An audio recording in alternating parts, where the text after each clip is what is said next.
আজকের ভিডিওতে Gmail ID খোলার নতুন নিয়ম শেখাবো। ওকে, জিমেল আইডি খোলার জন্য আপনারা আপনাদের মোবাইলে প্লে স্টোর নামে একটি অ্যাপ্লিকেশন দেখবেন। প্লে স্টোর অ্যাপ্লিকেশন ওপেন করবেন।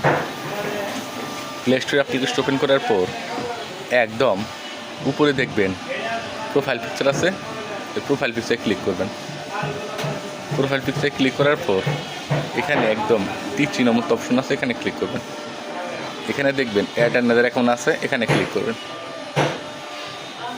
এখন জিমেল আইডি খোলার জন্য একটি পেজ ওপেন হবে। বাম পাশে ক্রিয়েট অ্যাকাউন্ট আছে, এখানে ক্লিক করবেন। নিজের জন্য খুললে উপরটায় ক্লিক করবেন, বিজনেসের জন্য খুললে নিচেরটায় ক্লিক করবেন। তো পার্সোনালভাবে খুলবো, তো উপরটায় ক্লিক করলাম। এখন যে নাম দিয়ে জিমেল আইডি খুলতে চান সেই নামটা এটাকে বসিয়ে দেবেন।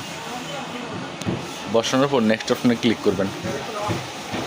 এখন আপনার জন্ম ডেট, জন্ম সাল এবং জন্ম তারিখ এখানে দিয়ে দেবেন। দেওয়ার পর ছেলে হলে মেল দেবেন, মেয়ে হলে ফিমেল দেবেন।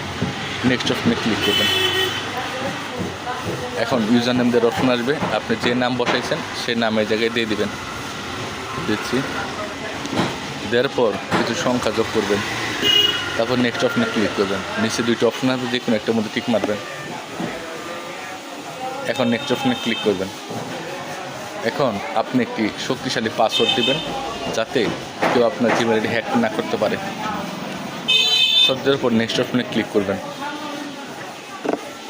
এখন এই জায়গায় সেভ অপশন আছে, সেভ অপশনে ক্লিক করবেন। নেক্সট অপশন আছে, নেক্সট অপশনে ক্লিক করবেন। এখানে আই এগ্রি আছে, আই এগ্রিতে ক্লিক করবেন। ক্লিক করে কয়েক সেকেন্ডের মধ্যেই এই জিমেল আইডি খোলা হয়ে যাবে। আশা করি খুব সহজে শিখে গেছেন। ধন্যবাদ।